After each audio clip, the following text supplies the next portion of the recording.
माजी महापौर संगीता खोत यांच्या वक्तव्याचे सर्वपक्ष उमेदवारांच्याकडून निषेध व्यक्त. विरोधी उमेदवार म्हणजे पावसात उगवलेल्या छत्र्या या वक्तव्यामुळे संताप. सांगली, मिरज आणि कुपवाड शहर महानगरपालिका निवडणूक रणधुमाळी सुरू असून राजकीय आरोप प्रत्यारोप देखील प्रभागात सुरू आहेत. मात्र भाजपच्या माजी महापौर संगीता खोत विरोधी उमेदवारांच्या बाबत वादग्रस्त वक्तव्य केल्यानं संताप व्यक्त होत आहे. उमेदवार हे पावसाळ्यात छत्र्या उगवतात तसे उगवत आहेत. निवडणूक आले की उमेदवार येतात असं वक्तव्य माजी महापौर संगीता खोत यांनी केलंय.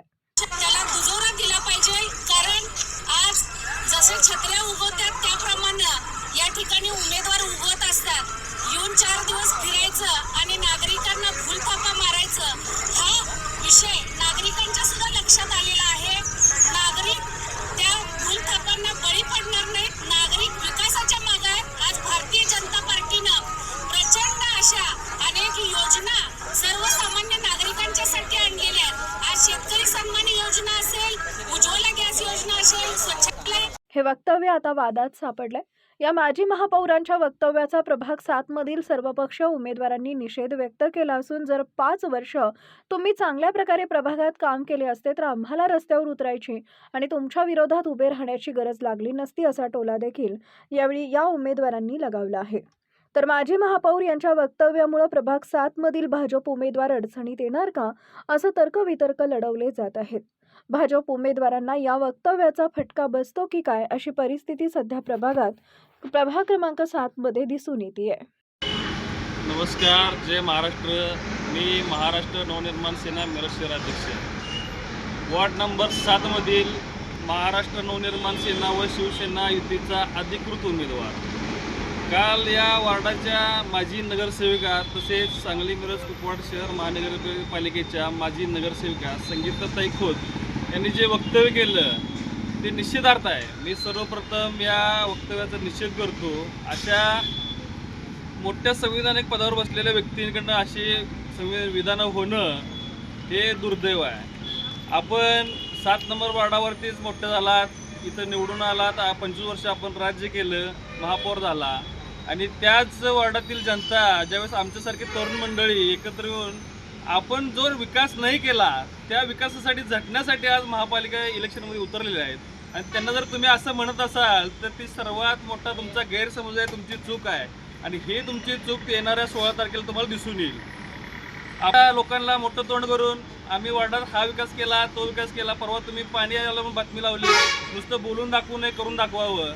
आज तुम्ही वॉर्डात येऊन स्वतः पत्रकार बांधवांना मी विनंती करतो की वॉर्डातले प्रत्येक घराला तुम्ही विचारावं की तुम्हाला रोज पाणी येते का. 2 दिवसात एकदा फक्त तुम्ही 1 तास पाणी सोडता आणि जाहिरात करता आम्ही पाणी आणलं म्हणून.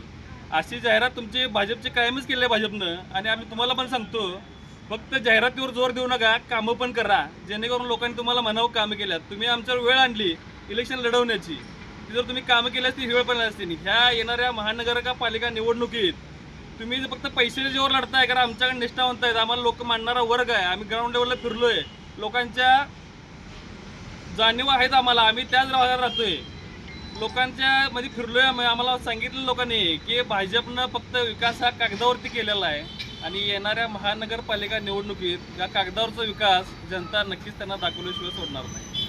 काल सांगली, मिरज, कुपवाड महापालिकेचे माजी महापौर सौ खोत या मॅडमनी या अपक्ष तसेच सर्व उमेदवाराबद्दल एक अवहेलना करणारं व खूप निषेधार्थ वक्तव्य केलेलं आहे. त्यांचं मत आहे की हे उमेदवार म्हणजे पावसाळ्यामध्ये उगवणाऱ्या छत्रीप्रमाणे आहेत. मी त्यांना सांगू इच्छितो की तुमच्या घरातला उमेदवार जो तुमचा बंटी आहे तो हे पावसाळ्या छत्रीप्रमाणे उमेदवारीमध्ये उतरलेला आहे, लक्षात ठेवा. आणि तुम्हीसुद्धा मतदारसंघामध्ये पावसाळ्या छत्रीप्रमाणेच पावसाळ्यात यायचा, अधूनमधून यायचा, हे सगळ्या जनतेला माहिती आहे. आणि हे जेवढे उमेदवार उभारलेत ना, हे उमेदवार की जो सगळे प्रभागातले उमेदवार हे लोकशाही टिकवण्यासाठी आणि जनतेला न्याय देण्यासाठी उभारले आहेत. ह्यांना कोणाचा फूस नाही आहे. तुम्ही जसे लोकांना फूस लावता ना लढवायसाठी, तसे उमेदवार लढलेले नाही आहेत. आणि हे स्वतःच्या ताकदीवर हिमतीवर लढत आहेत लोकशाही टिकवण्यासाठी. त्यामुळं तुमच्या पायाखालची वाळू सरकली असेल, तुम्हाला पराभव दिसत असेल समोर, म्हणून तुम्ही हे अशी वक्तव्य करत आहात. प्रचंड असा अजिबात तुम्हाला प्रतिसाद नाही आहे. तुमचा उमेदवार पडल्या हे लिहून घ्या. मत आहे माझं एकट्याचं नाही.